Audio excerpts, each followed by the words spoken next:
The Marine Corps requires leaders of all ranks to have a deep understanding of war and the employment of force. MCDP 1 reminds Marines that the military profession is a thinking profession. Every Marine is expected to be a student of the art and science of war. It goes on to say that every Marine has an individual responsibility to study the profession of arms. Self directed study in the art and science of war is at least equal in importance to maintaining physical condition and should receive at least equal time. The Marine Corps Association understands the critical importance of ensuring that Marines are as mentally ready for combat as they are physically ready. That is why we offer an entire page dedicated to wargaming on our website. We have recommendations for both tabletop board games as well as computer games. And for Marine Corps Association members, there is a discount code for War Game Design Studios that you can find on the website. War games are a great way to immerse yourself in history and to put yourself in the shoes of the great leaders of history. Go beyond guided instruction and experience the thrill of wargaming. Check us out at mca-marines.org/decision-making-exercises/wargaming-2. That's mca-marines.org/decision-making-exercises/wargaming-2. Take your training to the next level. Hey, Scuttlebutt listeners. Welcome to episode 207. This week, we continue with our audio-only Modern Day Marine 2025 series. As with the previous MDMs, we were recording from the showroom floor, but as some of you know, this year we recorded some on video for our YouTube channel and others we recorded as audio-only podcasts. For the next few weeks, we will be releasing these audio-only conversations that range from veteran support organizations to future ops and wargaming to Toys for Tots. We're really looking forward to sharing these conversations with you. This week's episode features Matt Watkins from Operation Headshot. Matt talks to us about his journey to the Yellow Footprints, transitioning from active duty to the reserves, and Operation Headshot. Operation Headshot provides tools for transitioning military members, veterans, and spouses to help build a brand, expand their network, and become self-sufficient in pursuit of success as they navigate life beyond military service. He explains how his battles with mental health led to his desire to give back and create Operation Headshot to lower unemployment rates among veterans and spouses, ease financial distress, and improve mental health and well-being of military families. This is episode 207. Howdy, y'all. My name is William. I'm here with Nancy. Hey, everyone. Hey, William. How you doing? We're doing great. We are live at Modern Day Marine with Matt Watkins from Operation Headshot. He is a former active duty Marine and is currently a reservist. Matt, how's it going? It's going pretty good. Thanks for asking. How's MDM been for you so far this year? It's been awesome. This is my first one, so quite a bit of time in the Marine Corps and never been here. So I'm super glad that I was able to make it. It's like drinking from a fire hose, isn't it? It is. Have you bumped into any old buddies that you served with? Fortunately, unfortunately. I was good at that. Awesome. Okay. So before we get started into talking about Operation Headshot, what was your path to the Yellow Footprints? Oh, man. That started at about 7 or 8 years old. Okay. So my dad was in the Marine Corps from 1980 to 1984. He was a reservist, and his time in the Marine Corps was before I was born. And I don't remember his time in the service, but I do know he talked about it quite a bit. I was very proud of it and what he did. And I joined when I was 8. I joined the Young Marines. And I think at that time, the kids that were joining the Young Marines were like misfit kids that were in trouble all the time. And that's how they were treated. And then when the quote unquote drill instructors found out that I did it because I wanted to be a Marine, it was like the whole atmosphere changed, right? Really?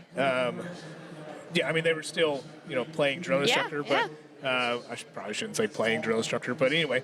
They were in the role of drill instructor. How about that? For underage equivalency. Yeah.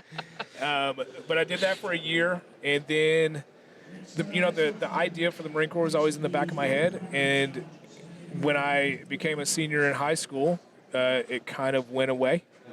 And I was like, yeah, I'm going to go do something else. I grew up around the entertainment business in Nashville. My dad was an entertainment bus driver. My stepdad was an entertainment truck driver. No correlation with them and my stepmom. And anyway.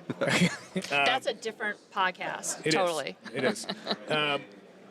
But I had a job offer coming out of high school to be an assistant guitar tech for Brad Paisley. Oh, wow. And That's cool. It is. I didn't do it. Yeah, I joined the Marine Corps instead. That's cooler. And here's why. I had that job offer. I went into my guidance counselor's office, and I wanted to go to Embry-Riddle to get into like aeronautical engineering. And she laughed. And she said, "You're never going to be able to do that. Like, you don't have the grades. You don't have the intelligence. Like, it's not going to happen." And here's why I didn't have the grades. I was a high school boy. Like, I've raised two boys. You don't need to elaborate. William has an infant son right now. And I was also a high school, school. Like, everything else was important. Going to class, let alone doing any kind of work, was not important. So she laughed and pretty much said that's not going to happen. And I was like, okay, that kind of dream crushing, right? And then I started thinking about it. I was like, I don't need to work in the entertainment business and be gone, 200 to 300 days a year, out of the year. I knew I didn't have the discipline to do it, and I would have ended up, in jail, on the side of the road, just not in a good spot. And then I remembered that the Marine Corps was an option. So I went and talked to the recruiter, and he pretty much resold me on why I needed to join then versus waiting till after I started a career that it could potentially end my chances of becoming a Marine. And very wise words. Yeah, and very, I joined to be a reservist on the infantry side, and when I told my dad, who I worked for at the time, he didn't speak to me for 3 days, because that's what he did, and he knew that I needed to do something different. But on the third day, when he did talk to me, he said, "We're going to go to your recruiter's office, and we're going to change your job, and you're going to be active duty. Because if you're going to do this, you're going to be all in." So we went to the recruiting station, and they asked me what I wanted to do, since I wasn't allowed to be infantry, even though I was 18 years old. And we started going through jobs, and I came across the page that said aviation. And I was like, what could I do in aviation? You could be a mechanic, you could do this, you could do that. And I was like, I could be a mechanic? Like what I wanted to do in the college world anyway? I said, yeah. And it's like top of the line education. Like, you're going to be working on fighter jets or helicopters or C-130s or something. I said, that's what I want to do. And serving your country at the same time. Yep. Absolutely. Yeah. So that's my journey to the Yellow Footprints. And there's some other like small details in there, but that's the biggest gist of it. Yeah. That's awesome. And you served for 14 years. You were on 2008 to 2021, correct? Yep. And you're still a reservist now. Yes. Okay. So I say 2008 to 2021, so that makes it like 13 and a half, right? I don't do math. I don't know. I shouldn't, Sure. unless it's in crayons and on paper. But so in 2021, I started the transition into the reserves, and I was doing the Skill Bridge program, DoD Skill Bridge program. So that was from November 2021 to April 2022. So technically, April 20th, 2022 was my EAS, my end of active service. Okay. But in reality, I was away from active duty guys in 2021, so I had stepped away. And so, jumping ahead, tell us more about Operation Headshot. Because I found out somehow we met each other on LinkedIn when the algorithms sent a post about Operation Headshot my way. And we've actually been chatting back and forth about, getting him on the podcast or telling your story in a more thorough way for more than a year now, right? Oh, I think almost right at a year. Yeah, okay. Right. I know what it was. I had posted something about being at Warrior GMR's Mental Health Summit here in D.C. Right. And was talking about gaming, something that I don't don't do, like I don't have a gaming console, but That's right. It had connected me and my kids when I left active duty, because both my boys love video games, right? Mario Kart, Star Wars, you name it, they love all of it, and that's how we. I was on a panel there, and I made a post about it. So yeah, I think that's how we got connected. And we featured you and your thoughts on that in one of our Leatherneck articles about gaming. Yeah. And the Marine Corps gaming team. Okay, so tell us about Operation Headshot. Yeah, so Operation Headshot started as just a way for us, my wife and I, to give back. So when I left the active duty world in 2021 and did Skill Bridge, and in 2022, I had kind of hit rock bottom. I was employed, I always had a job, I was never unemployed. But the way I explain it is, if you put yourself in a pitch black space and you lose all of your senses, you can't hear anything, see anything, smell anything, feel anything, none of that. You can yell as loud as you want. You can't hear yourself, nobody can hear you. You can run in any direction and never make it anywhere. You can look for light and there's no inkling of light. That's where I was mid-2022. Come to find out, that's this thing called depression. And also come to find out it's the experience of loss, the loss of community, the loss of identity, the loss of sense of purpose. And my wife and I were sitting around the dinner table, and she said, what can we do to keep other vets from going through this? And I said, I don't know. If I knew, I'd be doing it for myself, right? And she said, well, I'm pretty decent at taking pictures. What if we were able to provide headshots to help them get employed? And, later on, we realized that also helps with that new identity after service. Yes. That was not initially the thought, like the new identity, because we didn't realize that was a thing. But it was really just something that we could give back to transitioning service members and eventually spouses as well, that would take something that they wouldn't have to pay for. So the average cost for a headshot in the U.S. across the U.S. is between $150 and $250 for one headshot. And we were like, veterans already have a tough enough time finding employment, same with military spouses. We can provide this service at no cost. Like it takes 20 minutes to set up, tear down, edit, here you go, right? So we hosted our first event in August of 2022, still not a nonprofit, just this wanting to give back. We did it on a Saturday. You don't have networking events on a Saturday. We did it in the middle of the day. You don't have networking events in the middle of the day. And we had Mission Barbecue cater barbecue, which you don't want to feed barbecue to people that are in dress attire. Have their pictures taken. But people showed up, and a lot of folks from Fort Campbell, a lot of soldiers were there, some veterans in the local community in Nashville. And people were trying to give us money and donate, and we're like, no, we're not we don't want that. Like, just keep your money. Let's see how else we can work together and figure something out. So, about 4 or 5 months, fast forward to I guess January, February timeframe, 2023, we decided to turn it into a 501c3. I got my board together and all the folks that were helping me out, and we decided if we want to be a 501c3, we actually have to offer, a variety of services, and we have to figure out how to close the loop and actually provide something that the audience needs. And what we realized, we could provide headshots, yes, but that's not enough. So my wife is like, I got $15,000, $20,000 in education backed by, in photography education. I can build a master class, and we can teach active duty, reserve, guard, national transitioning service members, military spouses, veterans. We can teach them a master class, everything from this is a camera to this is how you build a business and a brand and all that stuff, all for no cost. So it's valued at a $2,500 course. It's all virtual, and they don't pay for it. They get everything they need to know to start into a business at no cost to help, obviously, the financial insecurity side.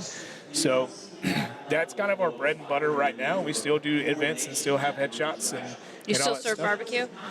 It depends, maybe. It depends on who wants to donate the food. Yeah. So fair point. we do try to, like, there's a lot of networking events. They have, like, they'll go to the grocery store and get, like, a charcuterie board or something like that. We don't serve alcohol at any of our events, so we try to have a really good focus on bringing in good food. So that's another thing that attracts people. Nice. And, if you're taking that, you got an evening after work and you're, instead of going home, you're going to a networking event, we encourage our attendees, bring your families. Bring your kids.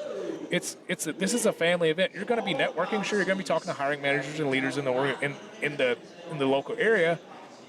But what a better way to showcase, like, the military is a family, and we're a family-oriented organization. We want to build that community, and we want to involve not just you and your military community family, but your actual family and have them a part of it. So, excellent. So, what's the feedback been like so far? Oh man. So I'll say this. So last year for our master class, we had 5 students that were across the U.S. None were in Tennessee. We had one in Boston, Salt Lake City, Colorado Springs, San Antonio, and Frederick. Right up the road. This year we don't have 5 students. We have 29, and we're international. That's so I have awesome. a student all the way out in Sicily, and I have 2 or 3 that are in the Tennessee, Nashville area, and the rest are spread to the winds across the U.S. That's cool. And it's when I intended to have like 15 because we wanted slow growth. Well, because we're all volunteers, I didn't get to the cutoff stage at the right time. And by the time I went to go look at it, we were at 24, and I was like, okay, I'll get to it later today. I don't have time to cut it off right now. Well, later today turned into 2 days after. And 2 days after, we were at 29, and I was like, oh, I got to shut this down, like right now. So we went from 5 students to 600% growth in 4 or 5 months. And that has been insane. We've had phenomenal feedback from the folks that we've provided headshots to, especially the female vets that have been transitioning out that we've helped. They said that they felt comfortable being in front of the camera, because my wife is the main photographer. I typically stay away from behind the camera. I can do it, but she's the one who's going to make people feel the most comfortable. I still have this Marine persona to where it looks like I'm just angry all the time, even though I'm typically in a good mood. And it's called Operation Headshot on top of that. It's fine. But yeah, like they've all felt very comfortable. That I think I've gotten like one person who's like, I don't really like that photo of myself. And we have to explain, like, we're our own worst critics. Yeah. But if you want another one, come to our next event. We'll hook you up and get you some more. Absolutely. So try to be as catering to our beneficiaries as much as possible. So let's say, so generally speaking, your audience is primarily like retired Marines out of the service, or is it still people like looking towards the door to get the way out? So the primary audience that we try to hit is those transitioning service members and military spouses. Within 6 months to a year prior to their end of service, to 12 to 24 months post exit. Okay. We serve everyone. Doesn't matter if you're a World War II vet that's 90, pushing 100 years old, or if you're, the veteran who got medically separated after boot camp. Okay. We try to make sure that we're catering to anyone who is willing to raise their right hand, and any spouse or significant other or immediate family member of, that has endured the service along with their service member. So walk us through what the course is like that you offer, like from signing up to, I guess, graduation, quote unquote. Sure. So we usually open the door to sign-ups in October, November timeframe at the end of the year, and the course typically starts at the beginning of March. So that gives a good enough time for us to get the word out and have enough folks. Obviously, we had 29 this year. And then it starts with, we'll do an all-call with all of the students who signed up. Typically, I'll do one-on-ones with each prior to the all-call, just to get to know them, get to know what they want to do with photography, what kind of photography, do they have gear, like how can we help with that, can I reach out to organizations to try to get you a camera gear, and we have the all-call, and that's where everybody gets to introduce themselves. We start building that community, that one thing that we lose after service.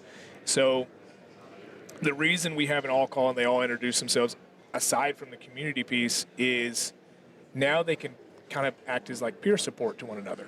So some of these folks great. have been shooting and in the photography realm for 15, 20, 30 years. One of our students last year,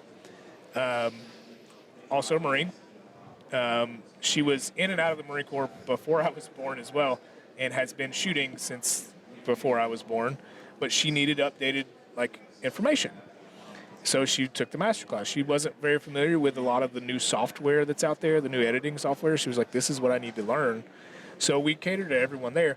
In this community piece, we have folks like that who've been doing this for decades, to people who've never touched a camera, still don't have a camera, they're able to learn from one another and actually not just around photography, but we encourage them to, just build their networks. Like if they're not wanting to do photography as a job, they just want it as a hobby and kind of that wellness kind of release, then they can, collaborate with one another and learn tricks that we don't know, just lifelong learning throughout that course and that community piece.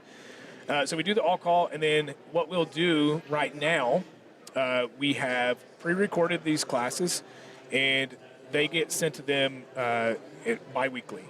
So they get access to the course. It's on a private YouTube channel, and they get to watch them bi-weekly. And at the end of every month, we have another all call where they get to ask questions, and we talk about the course. And my wife sets up projects for them, like go take photos in different lights, test out different settings, and we work through a different private social media groups.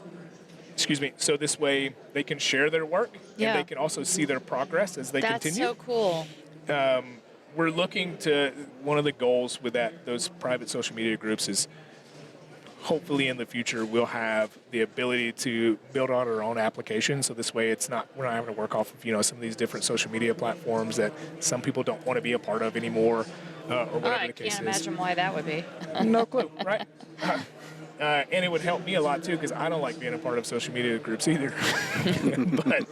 but yeah, so they do that, and then there's, I guess, 12 classes over the course of 6 months. Those all calls, we like to bring in outside resources as well. So this past call, I had a gentleman by the name of Chris Lancia, who works for the Tennessee state government, and another gentleman by the name of Jacob Musso, who works for the Wounded Warrior Project. And they were talking about building your personal brand on social media. And the reason that we brought those guys in so early, because we do have a branding class that's in this master class, is because we wanted them to start building their presence on social media if they wanted to build a business. So now they have someone on that's talking about LinkedIn and all the other social media platforms, so they can actually start that process. But we like to add in different resources to come in and talk to the folks as well, the students, so this way they're not just siloed into this is only about photography. No, we want to provide as many resources, vetted resources as possible. So at the end of that 6 months, we have it's a virtual graduation. We also are planning a retreat this year. It's going to be a 2-day retreat with a photography workshop where we bring in models. We'll go out to whatever city we're planning on going to. We're looking at San Diego, hopefully, to do street photography, landscape photography, you name it, so they can all get start building their portfolios and get some hands-on experience. And then the other day is going to be a day full of resources, so like a small seminar to where we got outside resources coming in and talking about what they do. And it's not required that they go to that retreat, but we do encourage them to. That's why we do like a virtual graduation, because not everybody's there at the same time for the retreat. So, and then that's it. So they finish the course, they go to the retreat or don't go to the retreat. And then after that, they get a year-long mentorship from my wife and I on the photography and business side. And they also have access to our chief legal officer, who's a bar-certified lawyer in Tennessee. He's a Vanderbilt Law graduate. He's also a West Point grad. And he helps out with any sort of legal guidance. So on paper, we say that they get all of this a year after, right? But in reality, we tell them, like, hey, look, if you ever need anything, reach out. We will help. And if we can't help, we'll get you in touch with somebody who can help. But having that legal officer, that bar certified lawyer on our staff has been a huge benefit, because when you start a business, what do? You have to put together contracts, agreements, trademark stuff, copyright stuff, and that costs a lot of money. And if we're trying to help you get started and also say, hey, you're going to be able to do this and not have to worry about the expense to do it. So you're not paying $2,500 for a masterclass.